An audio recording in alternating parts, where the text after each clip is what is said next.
Today, we are going to look at public key cryptosystems. Symmetric key cryptosystems we have already looked at earlier in the second lesson. Okay, so in the public key cryptosystems and this is the last topic of our first module. So this is the last topic in our first module, public key cryptosystems. Symmetric key cryptosystems was already done earlier. Okay, now private key cryptosystem. Okay, this is the traditional cryptography in which this is symmetric cryptography where both parties share the same key.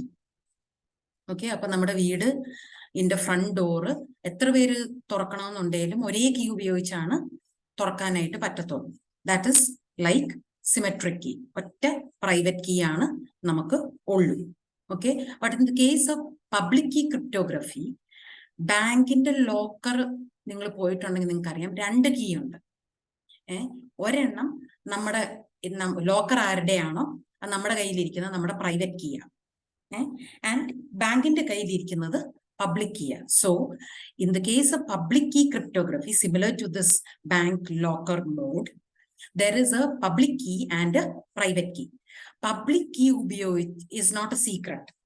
Okay, ആർക്ക് ഈ പേഴ്സണുമായിട്ട് agreement ഉണ്ടോ for sharing encrypted data, they can get the public key. It is publicly available of that particular person. Okay, so എനിക്കൊരു message തരണമെന്നുണ്ടെങ്കിൽ നമ്മൾ രണ്ടുപേരും agree ചെയ്തിട്ടുണ്ട് public key cryptography use ചെയ്യാനായിട്ട്. എന്റെ public key അയാൾക്ക് എപ്പോൾ എനിക്ക് മെസ്സേജ് അയക്കണമെങ്കിലും എന്റെ പബ്ലിക് കീ യൂസ് ചെയ്ത് എൻക്രിപ്റ്റ് ചെയ്ത് എനിക്ക് അയക്കാനായിട്ട് പറ്റും. ഓക്കെ, ബട്ട് ഫോർ ഡീക്രിപ്റ്റിംഗ്, അത് തുറന്ന് വായിക്കണം എന്നുണ്ടെങ്കിൽ അതിന്റെ അകത്തെ കണ്ടന്റ്സ് നോക്കണം എന്നുണ്ടെങ്കിൽ just like in the bank എന്റെ പ്രൈവറ്റ് കീ ആവശ്യം. ഓക്കെ, സോ എന്റെ പ്രൈവറ്റ് കീ വെച്ചിട്ട് മാത്രമേ ആ പബ്ലിക് കീയും കൊണ്ട് എൻക്രിപ്റ്റ് ചെയ്ത മെസ്സേജിനെ ഡീക്രിപ്റ്റ് ചെയ്യാനായിട്ട് പറ്റത്തുള്ളൂ. And this private key has to be kept secure. Okay, public key അറിയാവുന്നത് കൊണ്ട് പ്രൈവറ്റ് കീ കിട്ടാനോ പ്രൈവറ്റ് കീ ഡിസ്ക്ലോസ് ആയതുകൊണ്ട് പബ്ലിക് കീ കിട്ടാനോ പറ്റത്തില്ല. അങ്ങനത്തെ ഫങ്ഷൻസ് ആണ് യൂസ് ചെയ്യുന്നത്. So both these public key and private key are not the same, and that is the PKC or public key cryptography. Now, why public key cryptography? എന്തിനാണ്? രണ്ട് issues solve ചെയ്യാൻ വേണ്ടിയിട്ടാണ് public key cryptography design ചെയ്തത്. ഒന്ന്, previous കേസിൽ ഒരു key മാത്രമേ ഉള്ളൂ, അത് സെക്യൂർ ആയിട്ട് ഡിസ്ട്രിബ്യൂട്ട് ചെയ്യണം, അത് സെക്യൂർ ആയിട്ട് കീപ്പ് ചെയ്യണം. And the distribution is done using a key distribution center. And ഈ സെൻഡ് ചെയ്ത മെസ്സേജ് അയാൾ തന്നെയാണോ എന്നറിയണമെന്നുണ്ടെങ്കിൽ ഡിജിറ്റൽ സിഗ്നേച്ചേഴ്സ് ആയിട്ടും ഇത് യൂസ് ചെയ്യാനായിട്ട് പറ്റുന്നത്. സോ കീ സെക്യൂർ അല്ലാതെ ആയിക്കഴിഞ്ഞാൽ മൊത്തം സെക്യൂരിറ്റിയും പോകും. സോ ഈ രണ്ട് പ്രോബ്ലംസ് സോൾവ് ചെയ്യാൻ വേണ്ടിയിട്ടാണ് പബ്ലിക് കീ ക്രിപ്റ്റോഗ്രഫി യൂസ് ചെയ്യുന്നത്. ആൻഡ് ഇത് ഫസ്റ്റ് ഡിസൈൻ ചെയ്തത് ഡിഫി ഹെൽമാൻ എന്ന് പറഞ്ഞ സ്റ്റാംഫോർഡിലെ റിസർച്ചേഴ്സ് ആണ്, Whitfield Diffie and Martin Hellman in 1976. അവരുടെ ബേസിക് അൽഗോരിതത്തിലാണ് ഇപ്പോഴത്തെ എല്ലാ PKC അൽഗോരിതംസ് ലൈക്ക് ബേസ് ചെയ്തിരിക്കുന്നത്. Diffie Hellman we will be looking at in module 3.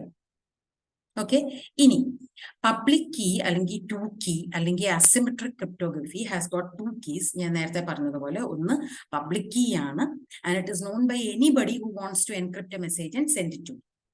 And ഞാനൊരു മെസ്സേജ് അവർക്ക് അയക്കുമ്പോഴും അവർ ഞാൻ തന്നെയാണോ അയച്ചത്?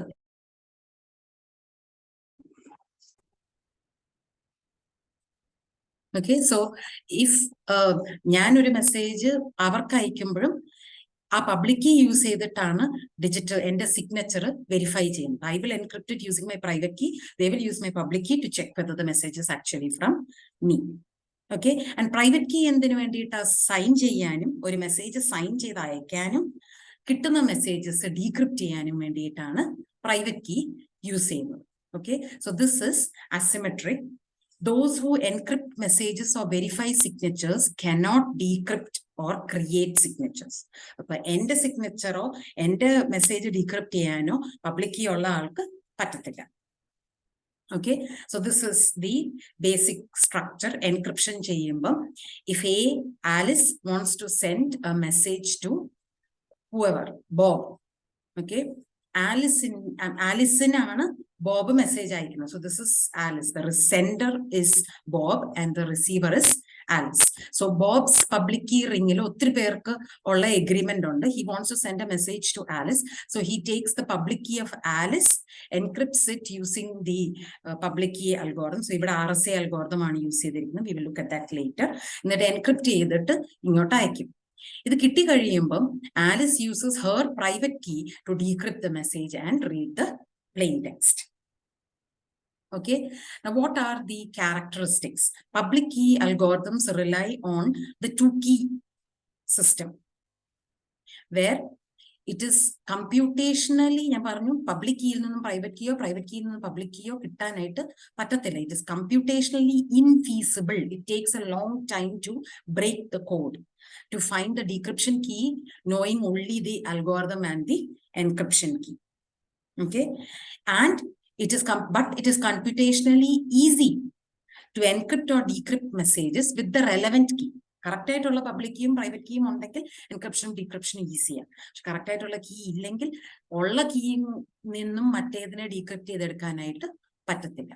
Okay, either of the two related keys can be used for encryption. ഞാൻ എൻക്രിപ്ഷൻ ആയിട്ട് യൂസ് ചെയ്യുമ്പോൾ ഞാൻ സൈനാണ് ചെയ്യുന്നത്, എന്റെ private key. Okay, and the other can be used for decryption.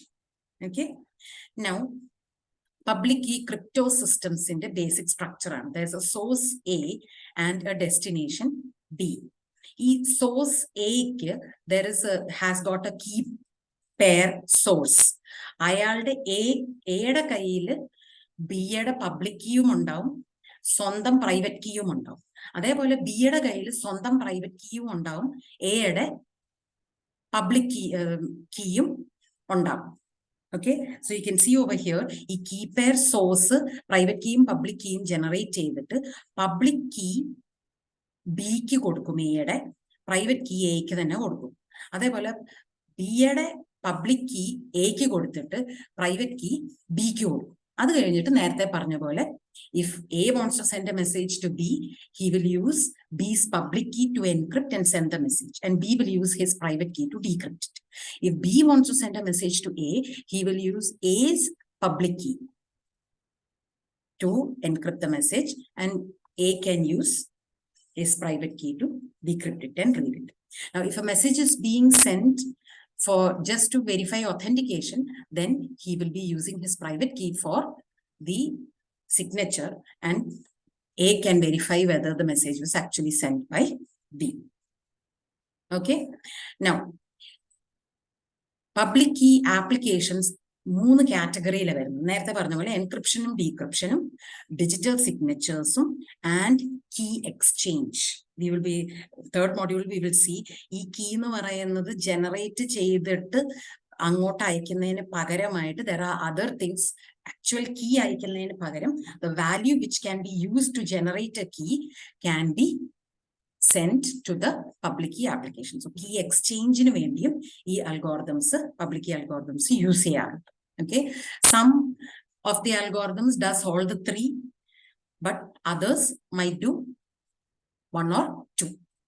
Okay, we will be looking at those algorithms. Now, what is the security of the public key schemes? Okay, like the private key, brute force exhaustive search is theoretically possible. But the problem is, since the key sizes are quite large, greater than 512 bits on a normal case, and then crypt analysis becomes a hard problem. Okay, so hard problem doesn't mean it's not solvable. It's just that ഒരു computer use ചെയ്ത് നമ്മുടെ കയ്യിലുള്ള സമയം വെച്ചിട്ട് it is infeasible to crack the key. Okay, it requires the use of very large numbers, hence the whole encryption decryption process slow ആയിരിക്കും, even though the security is high. Okay, compared to symmetric key, public key system, the crypto systems will be slow.